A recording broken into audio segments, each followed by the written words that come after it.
ගම් දනව්වේ පිපිනා මල එහි නිකැලැල් සුවඳ ගැන නොදනි. මල් සුවඳ රැගෙන යන සුළඟද එය නොදනි. සුවඳ විඳින්නෝ නම් තුන්වැන්නෝය. හදිසියේ පියෙක් සුළඟට එක්විය. සුළඟ පියාට නගරය පෙන්වී.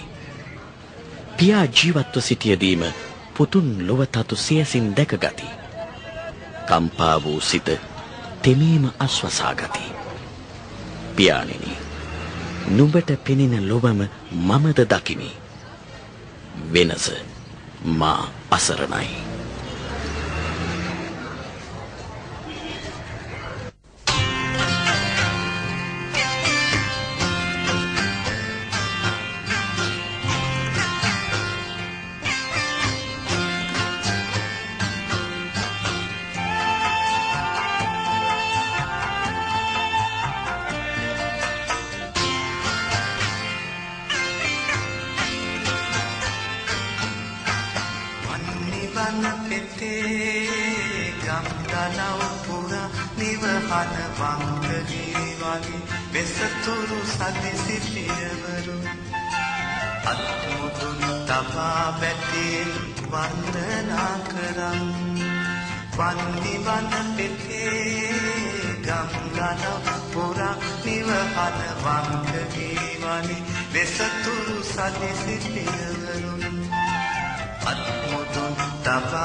අත්මුදුන් තබා බැතියෙන් වන්දනා කරම්.